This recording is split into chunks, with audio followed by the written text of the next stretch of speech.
Tidak, sebelum direkam. Oke. Bismillahirrahmanirrahim. Assalamualaikum warahmatullahi wabarakatuh. Waalaikumsalam warahmatullahi wabarakatuh. Dan selamat malam teman-teman, Bapak Ibu yang cerdas-cerdas, yang berinisiatif untuk selalu maju, selalu berpegang hari ini harus lebih baik dari hari kemarin.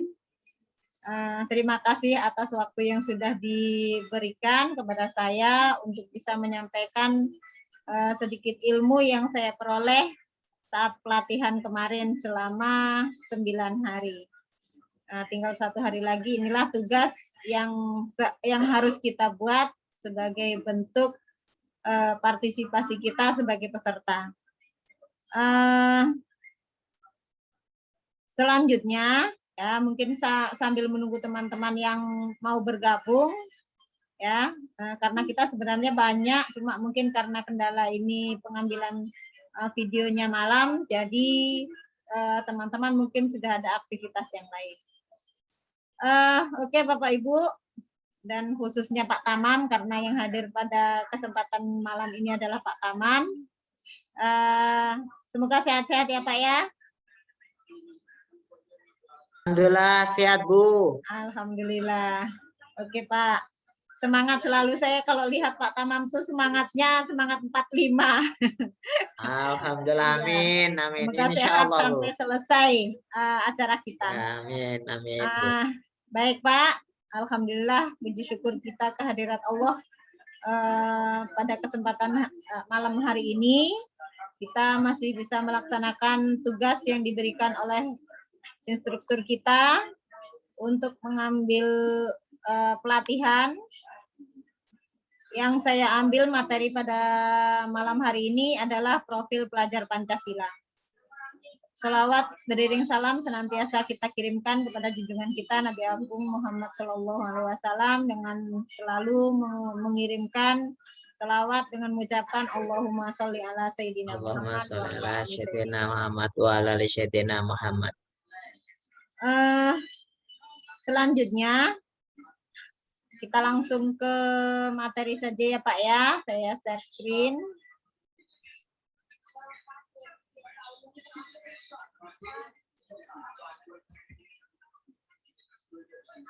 Sudah kelihatan Pak? Belum Bu, sebentar lagi nampaknya nih, masih loading nih. Oke. Nah, udah Bu, udah. Oke, terima kasih Pak. Pada malam ini saya akan membahas salah satu topik tentang profil pelajar Pancasila. Mungkin berbeda dengan kurikulum yang sebelumnya. Kurikulum yang sebelumnya ada juga tentang karakter. Jadi di silabus pun di situ nanti dicantumkan ada karakter-karakter yang diharapkan sebagai siswa. Kalau di materi sekolah penggerak ini, program sekolah penggerak, target yang diinginkan setelah siswa itu belajar diantaranya ada 6 dimensi sebagai domain profil pelajar Pancasila. Untuk selanjutnya,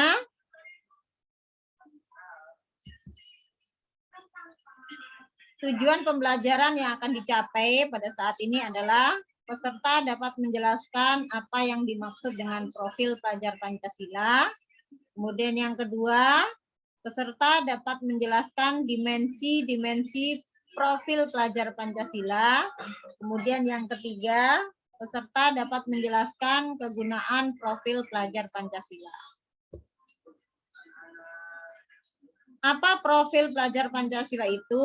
Profil pelajar Pancasila sesuai visi dan misi Kementerian Pendidikan dan Kebudayaan sebagaimana tertuang dalam Peraturan Menteri Pendidikan dan Kebudayaan Nomor 22 Tahun 2020 tentang Rencana Strategis Kementerian Pendidikan dan Kebudayaan tahun 2020 sampai 2024 bahwa profil pelajar Pancasila adalah profil lulusan yang bertujuan menunjukkan karakter dan kompetensi yang diharapkan diraih dan menguatkan nilai-nilai luhur Pancasila, peserta didik, dan para pemangku kepentingan. Jadi pada akhir pendidikan nanti diharapkan pelajar mempunyai profil-profil sebagai profil pelajar Pancasila. Jadi ada tujuan khusus setelah belajar anak ini punya sifat-sifat yang sebagai hasil dari dia mempelajari semua mata pelajaran, karena semua mata pelajaran harus mengandung unsur-unsur profil pelajar Pancasila. Apa saja dimensi profil pelajar Pancasila? Nah, inilah gambarnya, bagannya tentang profil pelajar Pancasila. Yang pertama, yaitu beriman, bertakwa kepada Tuhan Yang Maha Esa, dan berakhlak mulia. Yang kedua, berkebinekaan global. Yang ketiga, mandiri. Yang keempat, gotong royong. Yang kelima, bernalar kritis dan kreatif. Saya rasa setiap guru pasti menanamkan semua dimensi profil pelajar Pancasila, walaupun kurikulum kurikulum sekolah penggerak ini belum dicanangkan atau belum di launching, karena saya dengar kalau tidak salah nanti bulan Juli baru akan di launching.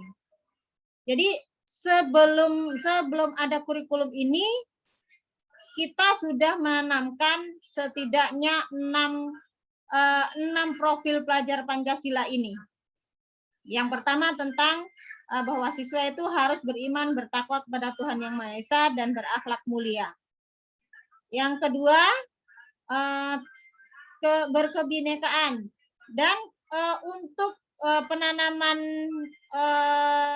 sikapnya itu setidaknya sudah kita mulai dari awal siswa masuk ke sekolah, itu sudah kita ajarkan bagaimana menjadi profil pelajar Pancasila. Nanti ada mungkin sedikit tugas, ya, kira-kira apa indikator-indikator yang harus dimiliki oleh siswa. Tentu berbeda-beda, mungkin dari Pak Tamam, itu indikator beriman, bertakwa kepada Tuhan Yang Maha Esa, dan berakhlak mulia itu seperti apa. Kemudian berkebinekaan itu seperti apa. Nanti setelah kita bahas ini, nanti ada tugas untuk menyebutkan kira-kira indikator dari dimensi profil pelajar Pancasila itu apa saja. Oke, kita lanjutkan. Kemudian kegunaan profil pelajar Pancasila. Profil pelajar Pancasila merupakan upaya untuk menerjemahkan tujuan dan visi pendidikan ke dalam format yang lebih mudah dipahami oleh seluruh pemangku kepentingan pendidikan. Rumusan profil pelajar Pancasila dibuat dengan tujuan sebagai kompas bagi pendidik dan pelajar Indonesia. Segala pembelajaran, program, dan kegiatan di satuan pendidikan bertujuan akhir ke profil pelajar Pancasila. Jadi, semua kegiatan yang kita rancang dari awal sampai akhir, itu target akhirnya adalah menciptakan pelajar yang mempunyai profil pelajar Pancasila. Kemudian yang terakhir, bagaimana profil pelajar Pancasila diterapkan melalui budaya sekolah? Profil budaya sekolah diterapkan melalui profil pelajar Pancasila diterapkan melalui budaya sekolah, meliputi iklim sekolah, kebijakan, kemudian pola interaksi dan komunikasi, serta norma yang berlaku di sekolah. Di antaranya itu yang bisa saya sampaikan untuk materi pada kesempatan malam ini, seperti yang saya sampaikan tadi, saya ingin melihat indikator yang ada di indikator dari dimensi profil pelajar Pancasila yang ada di sekolah kita. Kalau di sekolah saya, misalkan dari segi beriman dan bertakwa kepada Tuhan Yang Maha Esa dan berakhlak mulia, kita di sekolah setiap hari Jumat itu ada kegiatan rohis dalam bentuk muhadharah, kemudian ada membaca Yasin, kemudian sebelumnya ada juga sholat Jumat. Memang sholat Jumatnya tidak dilaksanakan di sekolah, tapi di masjid di luar sekolah kita, karena di sekolah kita musolanya kecil, jadi kita melaksanakan sholat Jumatnya di masjid di luar. Tapi kita tetap kawal dari awal sampai akhir sholat Jumat. Jadi setidaknya kita menanamkan beriman dan bertakwa kepada Tuhan Yang Maha Esa dari diri kita sendiri sebenarnya, dari guru sebagai tauladan, kemudian kita ajak siswa-siswa kita yang muslim untuk mengikuti kegiatan sholat Jumat sebagai penerapan nilai-nilai beriman dan bertakwa. Kalau di tempat Pak Tamam itu seperti apa? Mungkin beda ceritanya, cara menanamkan beriman dan bertakwa kepada Tuhan Yang Maha Esa dan berakhlak mulia. Baik, terima kasih Bu. Karena ini termasuk diskusi, kalau di SMP saya, SMP 1 Pura itu menanamkan, ya karena salah satunya kalau sholat duha, kami ada sore hari itu kegiatan wusto, Bapak dan Ibu. Wusto itu adalah kegiatan keagamaan sama dengan ibaratnya sampai sore kalau tidak ada kegiatan, kalau tidak ada COVID ini, ibaratnya kami pulang setelah sholat asar. Itu memang kegiatan keagamaan, ada tadarus, ada hafalan juz amma, ada juga Al-Quran. Itulah yang membedakan kami kalau di Siak. Itu untuk ketuhanan Yang Maha Esa-nya, ibaratnya seperti itu. Nah, kalau yang lainnya sama Bu, duha pun kami ada, kami memang dijadwal berdasarkan kelas untuk mengikuti kegiatan sholat duha, sholat zuhur itu wajib bersama-sama bergantian. Setelah itu masuk lagi nanti barulah masuk wusto. Wusto itu kegiatan keagamaan semuanya. Mungkin itu aja. Terima kasih Bu. Kami persilakan kembali Ibu Sri Uswatun. Oke, terima kasih Pak Tamam. Setidaknya saya juga dapat gambaran yang lain dari kegiatan yang pernah atau yang sudah saya terapkan di sekolah bersama dengan teman-teman guru-guru yang lain, karena kalau misalkan kita bekerja sendiri tentu juga tidak bisa. Jadi tambahan pengalaman untuk saya bagaimana menambah kegiatan yang bersifat menanamkan keimanan dan ketakwaan kepada Tuhan Yang Maha Esa dan berakhlak mulia, sebagai mungkin bisa juga karena memang belum ada kegiatan itu, memang sudah kita rencanakan, cuma belum terlaksana. Ya, kita di sekolah merencanakan untuk membuat semacam apa ya, ada kalau malam minggu itu kan biasanya kalau siswa tidak ada kegiatan di sekolah, dia entah kemana. Jadi kita merencanakan ada kegiatan dikhususkan yang muslim, nanti ada kegiatan semacam pembinaan keimanan yang muslim, ada nanti ustadznya yang mendampingi, ada nanti tahfiz juga, insya Allah seperti itu. Cuma memang karena ada pandemi ini, kita jadi agak terkendala juga untuk melaksanakan. Betul. Kita masih Sama berharap. kami ada juga kalau rohis, terus ada kami mengundang ustadz juga tuh Bu untuk kegiatan mingguan, ada kegiatan. Saya rasa sama lah kalau memang di wilayah Riau ini memang ya memang nuansanya memang Islaminya kuat gitu kan. Jadi insya Allah lah. Tinggal bagaimana kita bisa menerapkan. Tapi kalau boleh saya bertanya, ini boleh Bu? Boleh, silahkan Pak. Ini ya, untuk bernalar kritis ini ya. Mengingat zaman sekarang ini anak diberi kesempatan untuk bernalar kritis. Kadang-kadang anak ini berbicaranya asal nyeplos saja dan tidak melihat apakah menyinggung atau ya mohon maaf kalimat-kalimat yang mungkin tidak sewajarnya Ananda kita sampaikan itu akhirnya tersampaikan. Nah, karena ini berpikir kritis nih memang sebenarnya harus karena kita pun di kurikulum K13 kan untuk membuat soal pun harus soal yang hot. Ya. Nah, ini berpikir kritis ini yang kami inginkan itu untuk dimensi profil pelajar Pancasila ini bagaimana yang jelasnya gitu Bu. Oke Pak, terima kasih pertanyaannya luar biasa. Saya akan mencoba menjawab.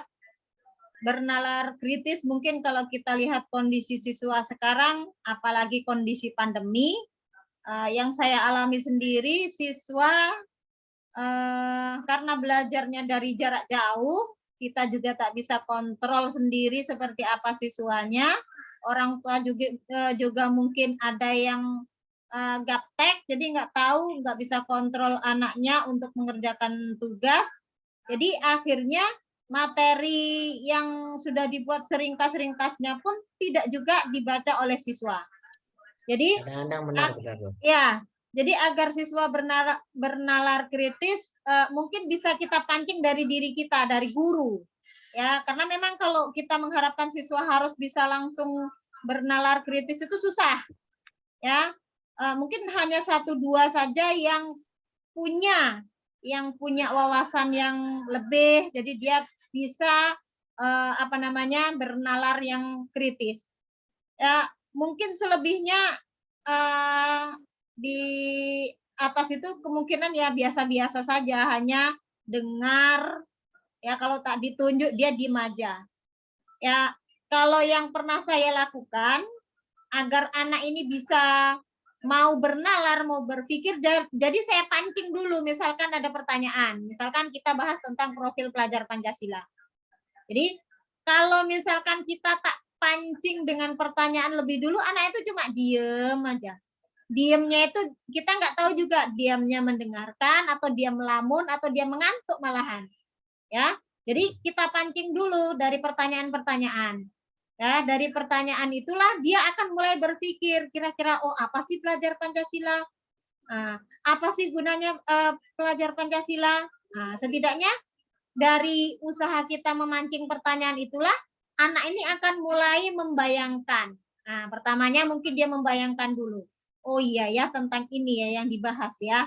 Setidaknya mungkin itu dulu dari awal dulu untuk menimbulkan anak ini mau berpikir bernalar yang kritis. Kemudian kita anjurkan anak ini untuk banyak membaca. Karena dari bacaan itulah anak akan mempunyai ilmu, ya, seperti pepatah buku kan jendela ilmu pengetahuan. Jadi banyak baca buku berarti banyak membaca, banyak punya ilmu. Banyak baca buku, banyak akhirnya kita merasa ilmu kita kurang, ilmu kita sedikit. Nah, jadi dari itulah anak ini akan terus terpacu untuk bisa bernalar kritis dari banyaknya ilmu, dari banyaknya bacaan yang dia lakukan. Mungkin itu Pak jawabannya. Oke, terima kasih Bu. Terima kasih juga Pak. Ada lagi Pak? Saya rasa cukup Bu. Oke Pak. Mungkin hanya itu yang bisa saya sampaikan pada kesempatan ini. Lebih dan kurangnya saya rasa pasti banyak kurangnya daripada lebihnya. Saya minta maaf dan saya terima kasih juga atas waktu yang sudah Bapak berikan untuk saya. Terima kasih atas perhatiannya.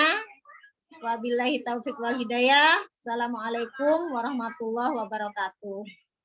Waalaikumsalam warahmatullahi wabarakatuh. Ya, terima kasih Pak. Oke, sama-sama Bu. Oke, mohon maaf.